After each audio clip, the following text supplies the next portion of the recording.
So before we get started today, just wanted to highlight for next week on Thought Rock Live, we have practical stories of ITIL quick wins. It's also presented by one of the Thought Rock co-founders, John Towsley, and one of the senior consultants, Graham Furness. A little bit on that session next week is success builds on success. Targeting quick wins at the onset and throughout implementing ITIL is crucial for building momentum and maintaining employee buy-in.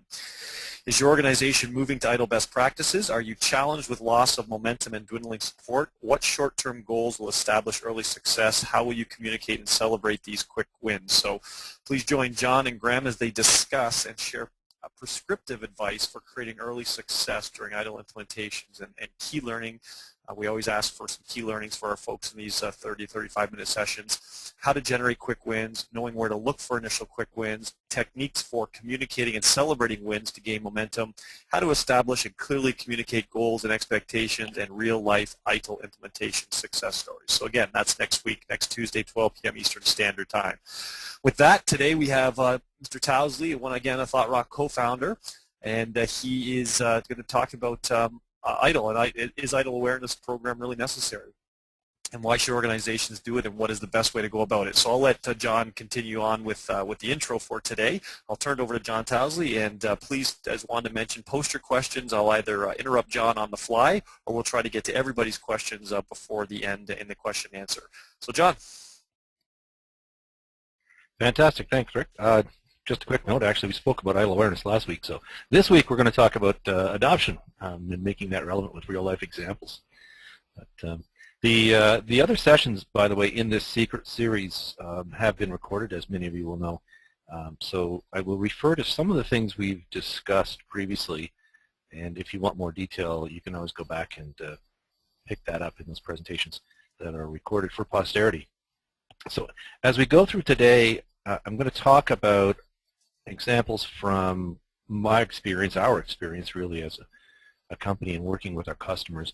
I'll hone in on one specific example, but I'm obviously willing to talk about other examples, especially if you have questions, and please feel free to do that. Rick will help us if you post questions, as he said, and we'll answer those as we can and hopefully have some good discussion.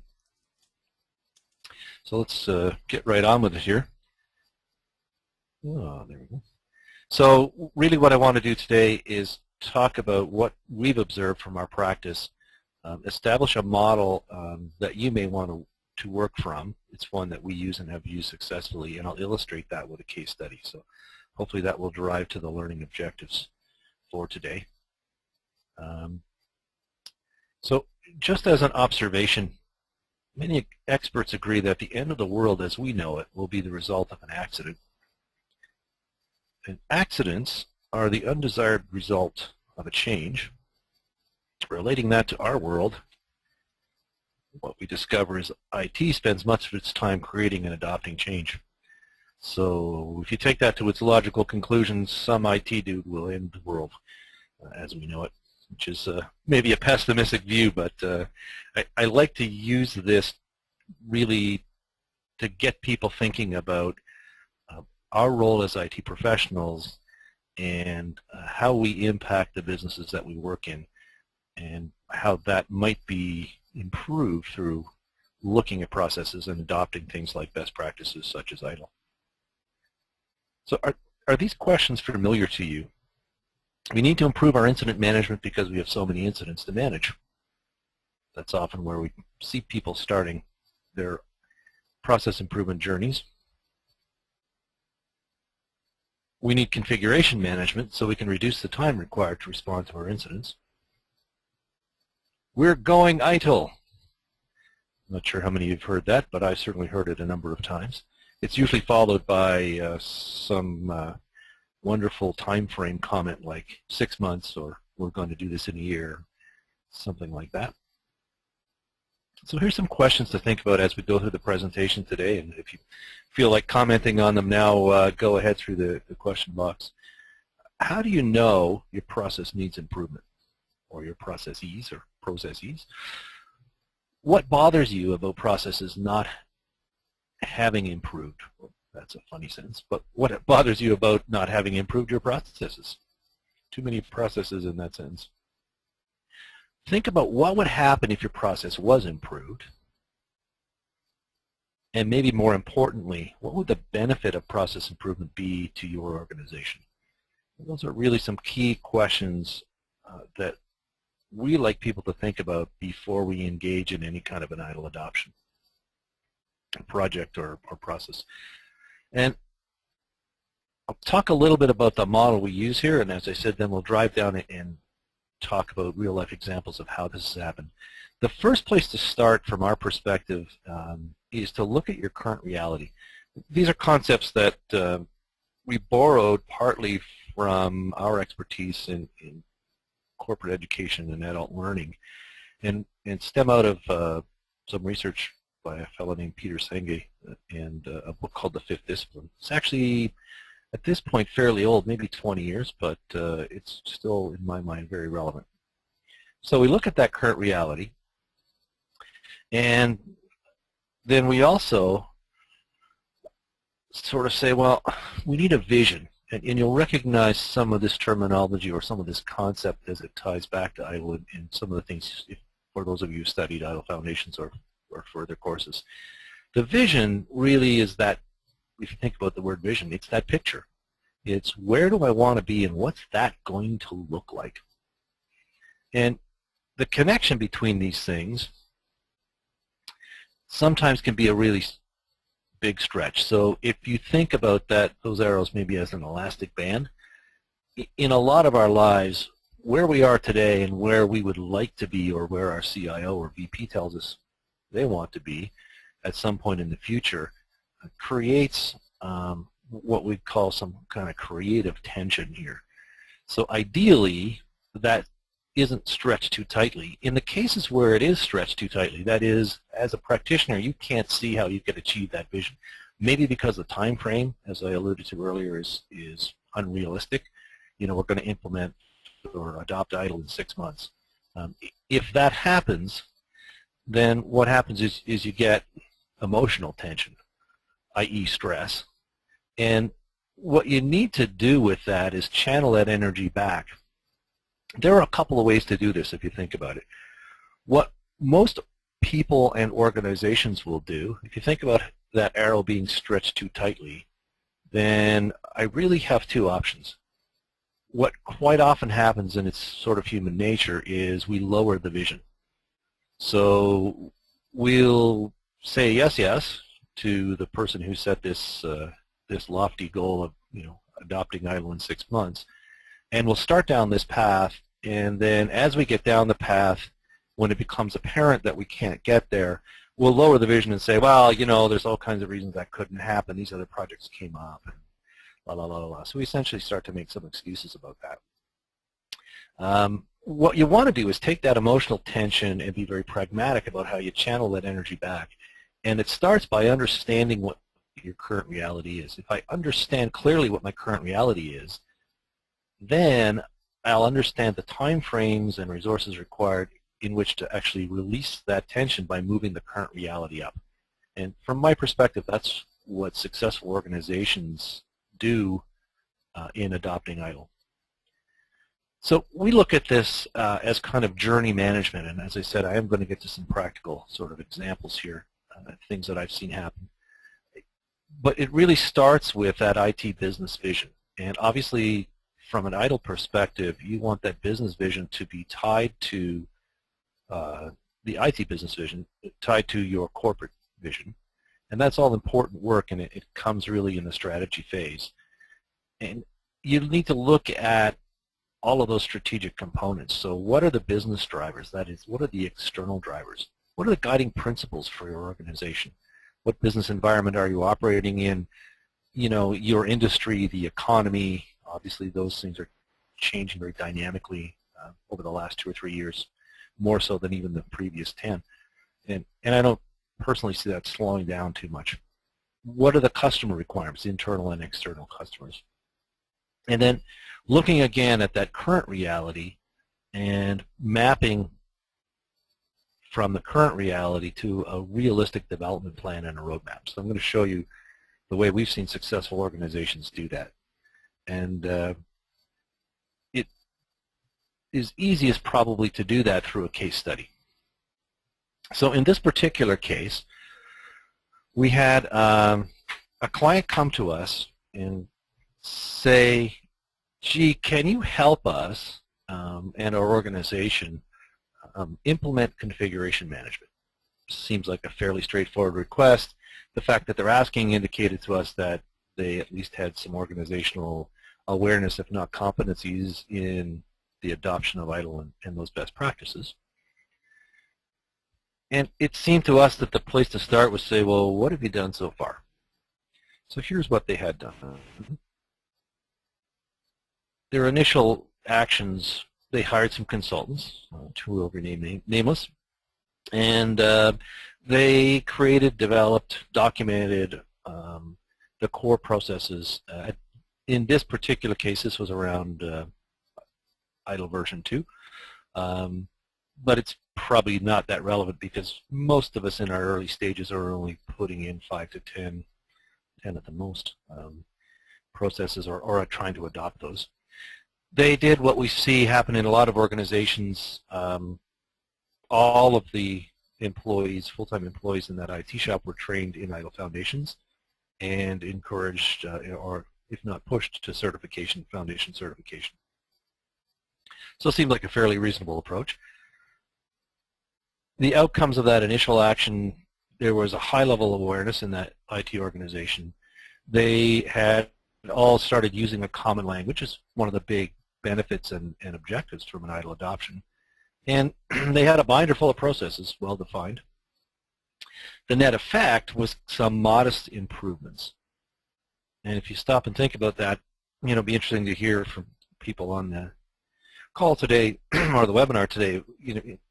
If you think about it as that might happen in your organization, it's not hard to see why those improvements were modest.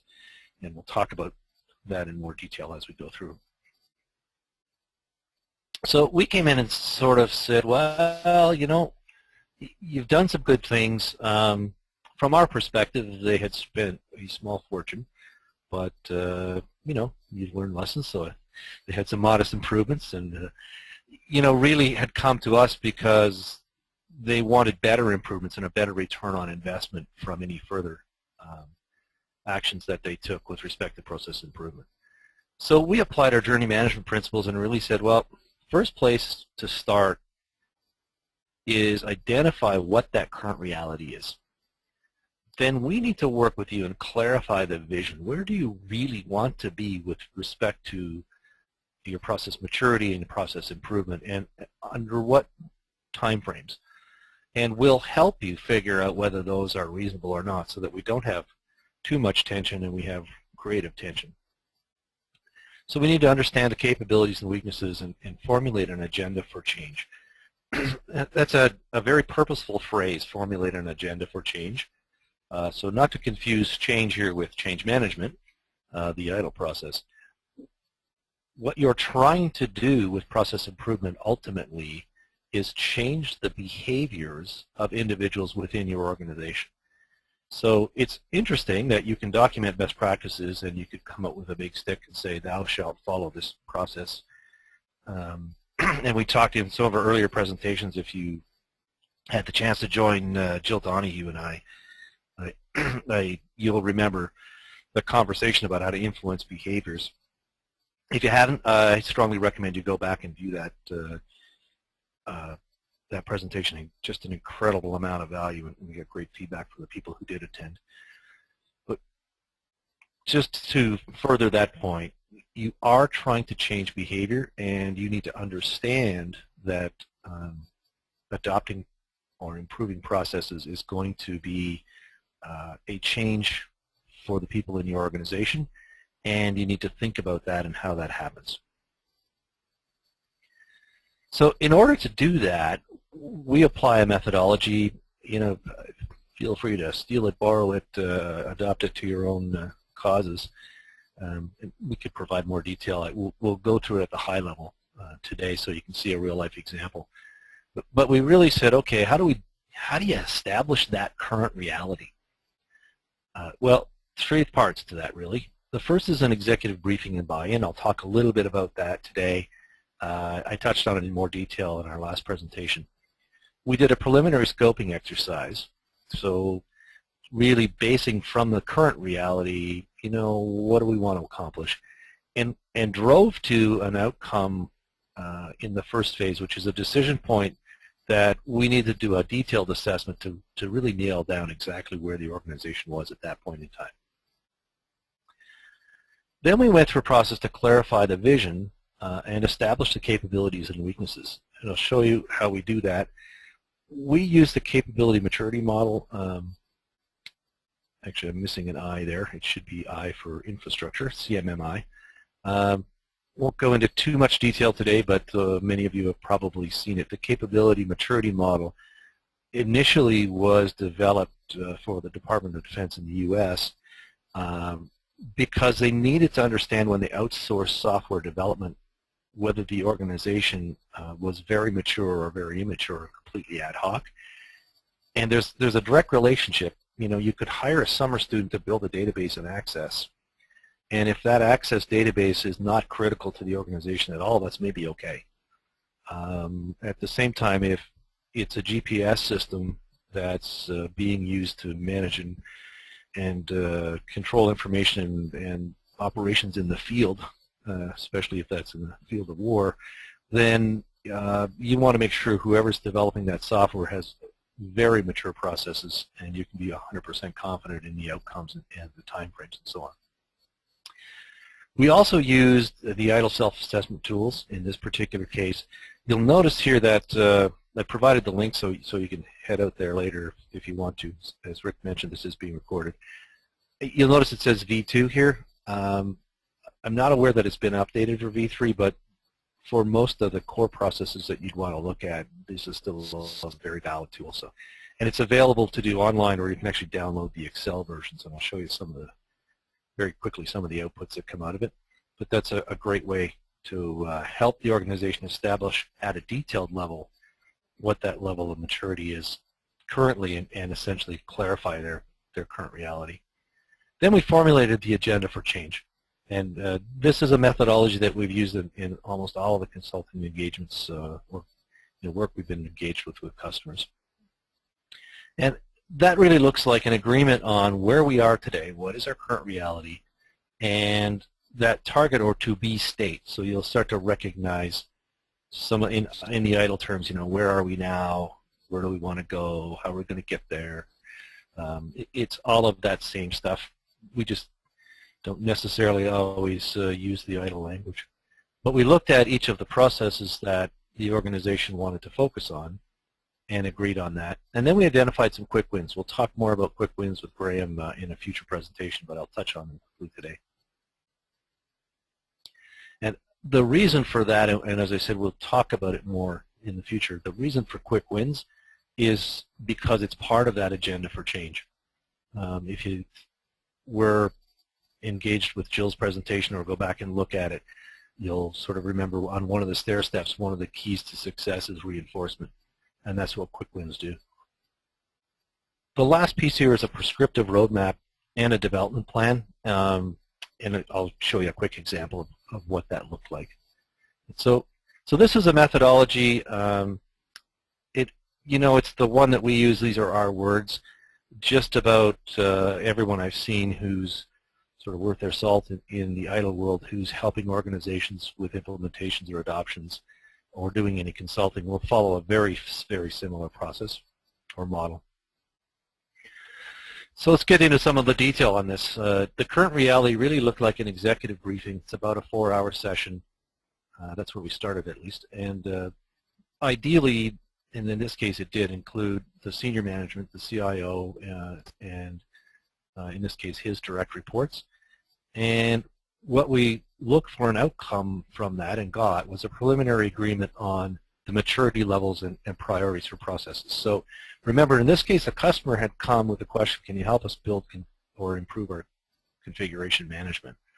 And from our perspective, the answer is yes. In the back of our minds, though, what we're saying is yes, maybe, or yes, but let's confirm that that's actually what you need to do, because it may not be necessarily the next step. I touched on this last time, and if you weren't able to attend that session, you might want to go back and take a look at it. But we drive this home in this session a number of ways, but this is really the key. We change this exercise a little bit depending on the organization and what they want to look like. But essentially, we go through an exercise of saying, after you have a basic understanding of ITIL and the processes, in this case, the organization was pretty well versed, take a look at a recent change, or in this case a problem, where a change is required to restore service. An initial change failed, the problem was eventually resolved. And we get several, 2 or 3 groups, maybe 4, depending on the size of the workshop. We get people to document that in the form of a flow or point form, and then present it back to the group. Then what happens is the facilitator uses, in the case of ITIL version 3, a chart that's somewhat similar to this, or this chart exactly, and we talk through what would have happened in those specific instances. Now remember, they came up with these things, so if this was in your organization, this would be a real-life example that people may have some painful memories about. And we use all the adults techniques not to point fingers and raise unnecessary emotions or aggravation. At the same time, we do have some pretty interesting, usually heated, heated might be the wrong word, but the lively debate and discussion. As a facilitator, we'll step through what would have happened if you were following best practice. So what's coming out of this, if you can imagine it, and it works every time actually, is a very quick understanding, because you tend to get different examples of where the organization is today in terms of its process maturity, and where, if improvements were made, there would be benefits driven. So we're starting to get that team all on the same page about where some of the benefits might come from and what the priorities might be. So we talk about, what are the benefits of knowing that current reality? Well, you have this learning and knowledge transfer. So that exercise I just described, some people won't necessarily be up to speed on the processes to the same extent as others. And how can I put this delicately? Almost always we'll find that the senior management has some incredible aha moments by going through those exercises, because the way they perceived those problems or incidents or changes that failed and that situation is different than the reality of what happened when they go back and analyze it through this exercise. So there's some learning that goes on. There's an awareness of where we are today, what we could do to improve. It starts to generate some openness, because it's a dialogue, it's in a non-threatening environment, and it's facilitated. And it improves some communication. So we start to see all of those things happening. And it's, if you think about it, 4 hours of time invested by your senior management is a pretty inexpensive way to get started.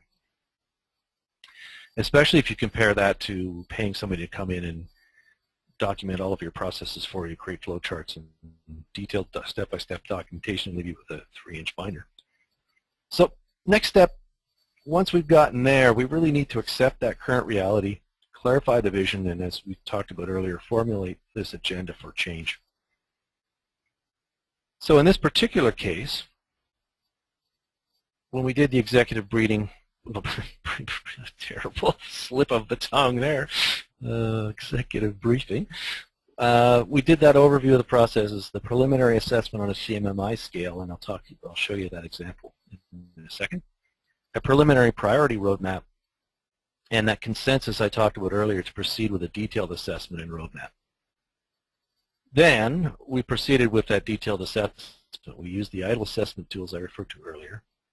And based on the priorities set by the executive, we did a detailed analysis by process. So you don't necessarily want to do whatever there are now, 27 or 28 processes, if you don't have the time, resources, or inclination to adopt or improve all of them.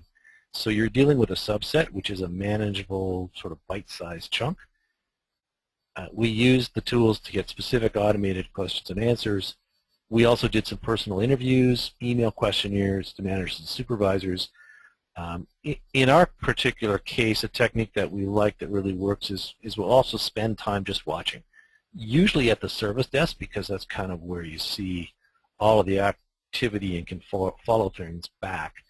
And if we're really lucky, there'll be a crisis occur when we're there and watching. We pull all of that together and present the results. And then in the planning session, we come out with more details on the improvement priorities. And as you can imagine, that then leads us to a roadmap.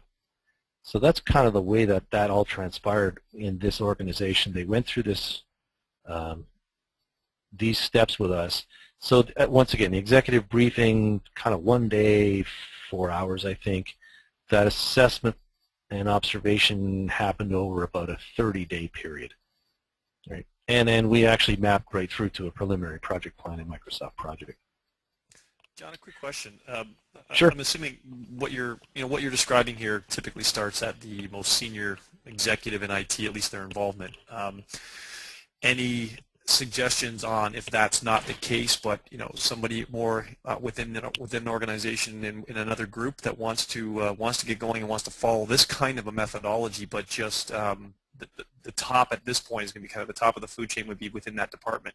Sure. Can you talk to that a little bit? Because I think a lot of people may struggle with, at sometimes they might struggle with how fast they can get executive buy-in, but yet they need the best practices and the processes and the improvements within their own area. Yeah, absolutely. And in fact, I've seen that work. It typically occurs in one of two places.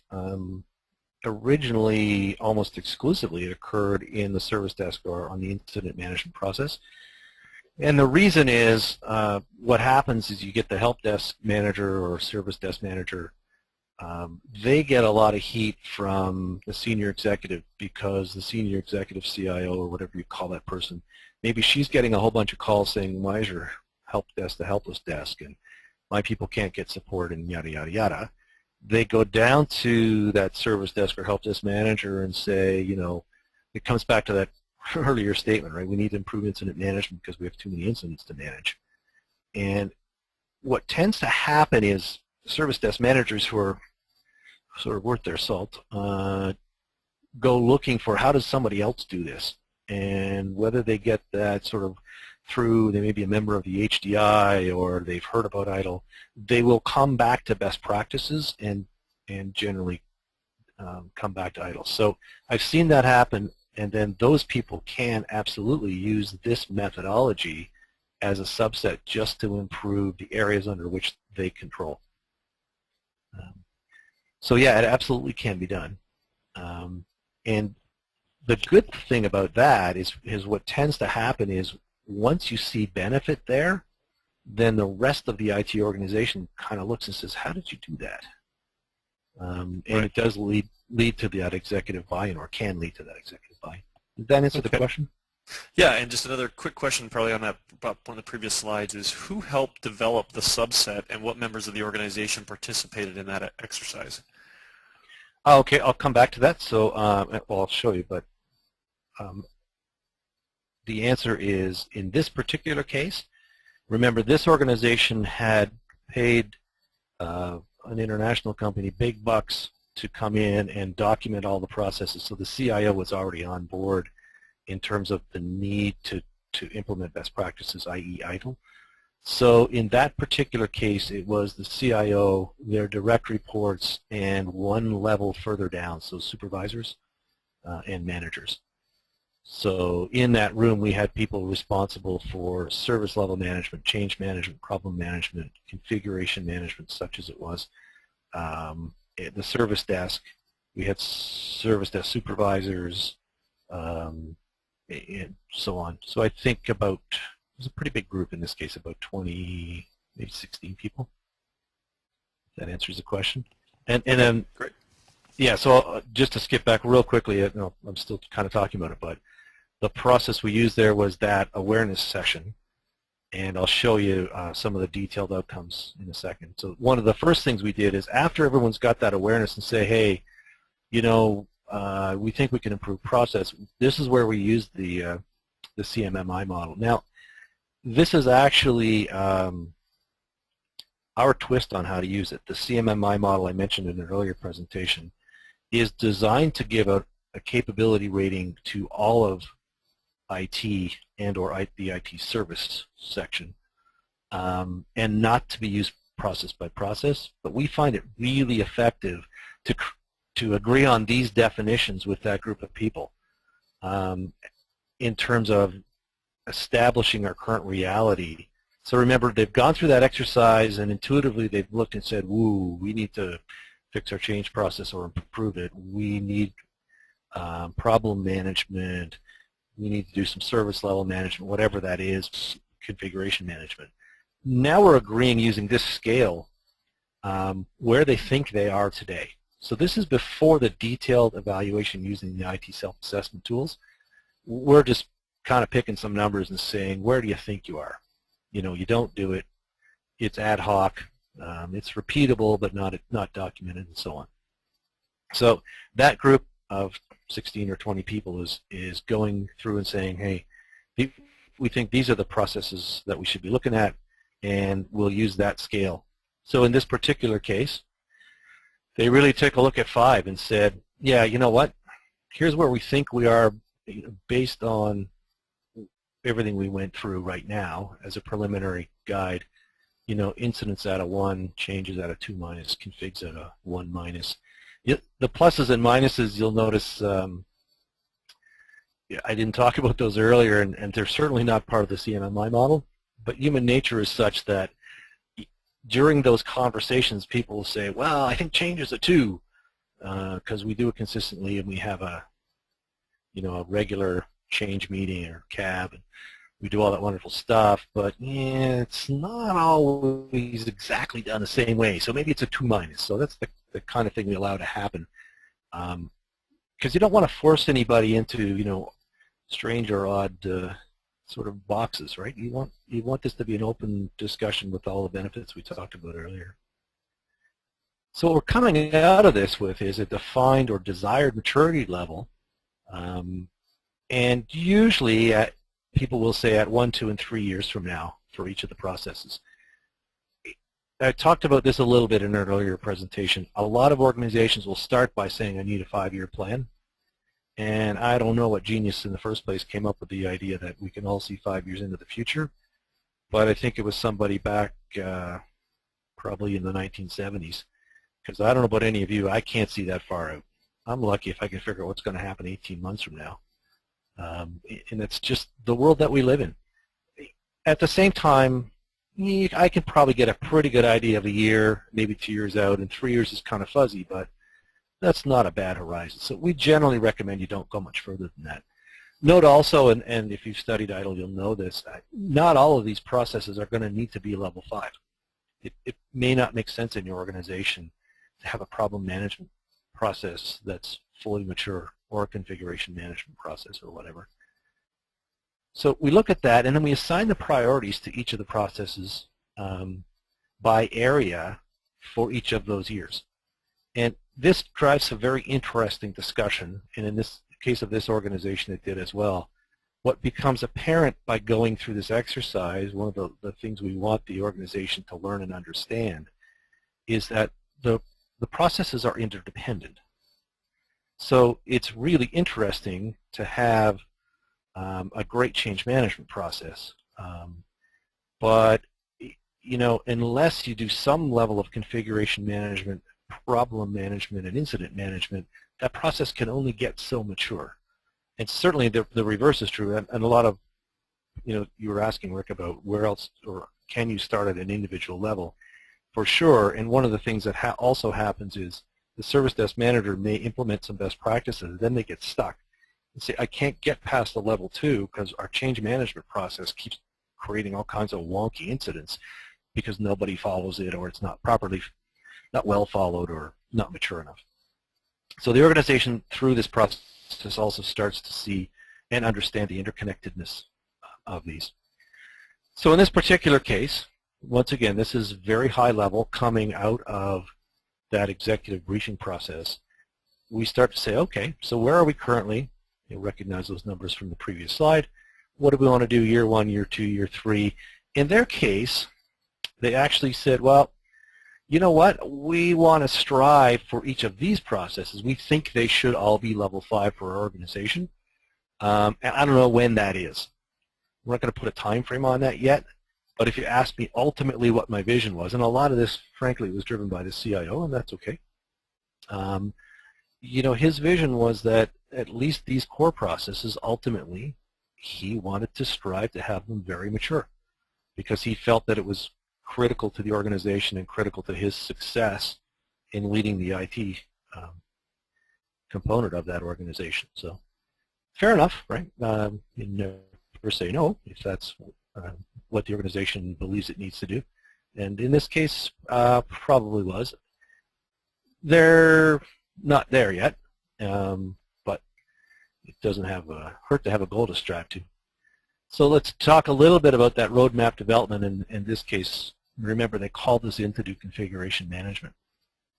So if you look now drilling down just to that specific process, so let me just step back a little bit. Remember the question was, can you help us implement configuration management? And our response was, sure. Can you tell us what you've done so far? Here's our methodology.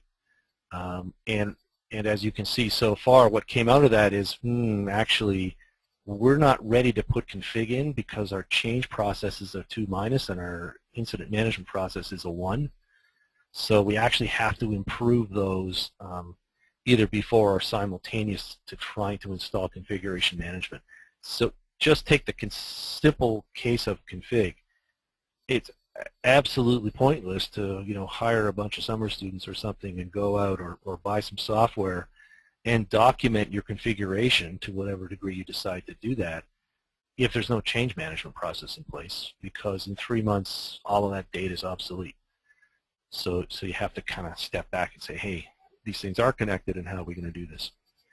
But when we drill down to this particular process in this organization's example, what we did is said, okay, we're going to implement some quick wins. So at the time, I'm not sure these terms were even sort of thrown out there, but they certainly didn't have any kind of a federated configuration management database. But we identified some quick wins that we could implement right away. And then we said, okay, we've got to wait for change, and by that I actually mean wait for the change management process, because, as I said, it wasn't mature enough to be able to feed a configuration management process with any kind of integrity. And then we're going to do some preparation while we're waiting for the change management process. So we'll start talking to the staff that's going to be involved with config. We'll do some training. We'll define the requirements really clearly. We'll develop the policy, the process, and the plan, so we'll know what we're going to implement when we're ready. And we'll go and look and see what do we have today for CMDB or federated CMDB. And gee, maybe there's some auto-discovery software tools out there. We could start looking at what's available in the marketplace and whether or not we can afford it and there's an ROI. And we'll start doing some manual data gathering. So specifically in this case, what they said is, you know what? Who's got the list of desktops, laptops we have? Who has the list of smartphones or mobile devices? In their case, in particular, BlackBerries were the standard.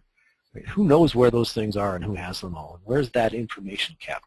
So you're looking at a disparate set of, I guess, loosely defined databases. They might be Excel spreadsheets, but you know what? We can pull that stuff together. So you start to see how the roadmap's developing and what the connection might be across the whole project and to other process improvement initiatives going on at the same time.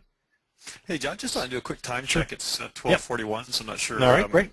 What we've got left here, but I just wanted to just do a quick time check and then make sure we've got some time left if there was any questions at the end. Thanks. Yeah, perfect. Thanks, Rick. I think we're actually just about right on time here. So we looked at, what do we do from year 1 to 2? We'll start with a small scope. We'll document the procedures. We're going to stabilize the things that we're doing today in terms of those plans and procedures, and we'll do some data and process audits within config. And then once we've got that nailed down, going into year 2, we'll start to increase the scope. So often people will start and say, let's just really nail this down. Actually, let's just figure out what servers we have and what's running on all the servers. And who the users are, what applications or services come from those servers. And then, we'll add desktops or whatever that case may be. Then as we move forward and drive towards the final maturity level, we looked at, okay, how do we integrate this into the organization? How do we get routine process monitoring and reviews? How do we provide proactive information? As you might imagine, there's some role for configuration management to be able to say, hey, here's some things that are going to change and we need to be prepared for them. And get that fully connected to the other processes, and then obviously an ITIL concept, right? Get it into a level 5 where we're continuously looking to improve it.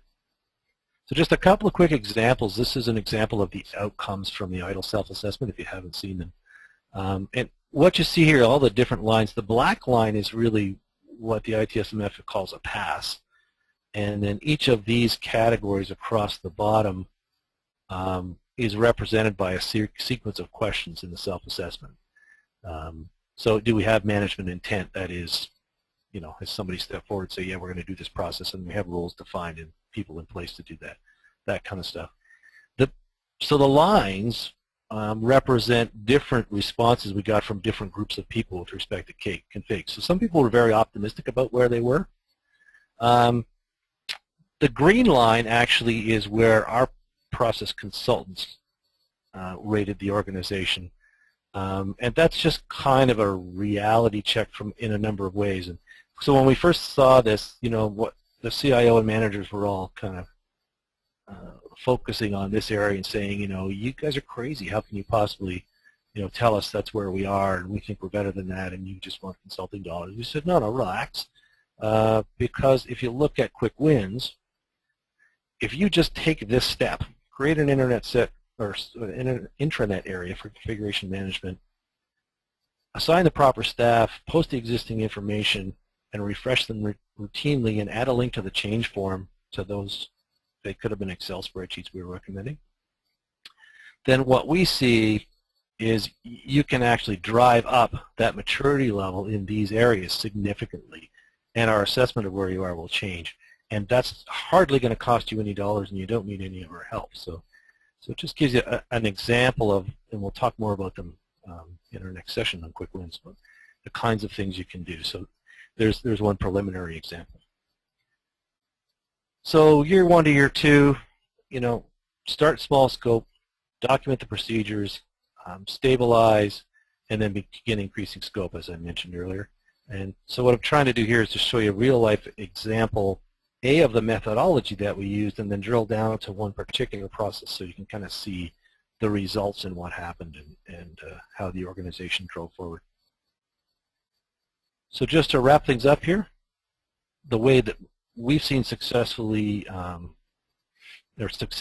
adoptions happen is identify that current reality, do the assessment, create the dialogue, and use this concept of discernment is quite interesting. Discernment's very different than consensus.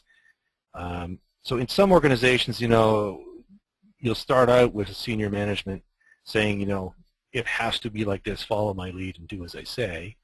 Other organizations will try to drive towards consensus. A lot of really bad decisions get made by consensus. I don't necessarily believe in it.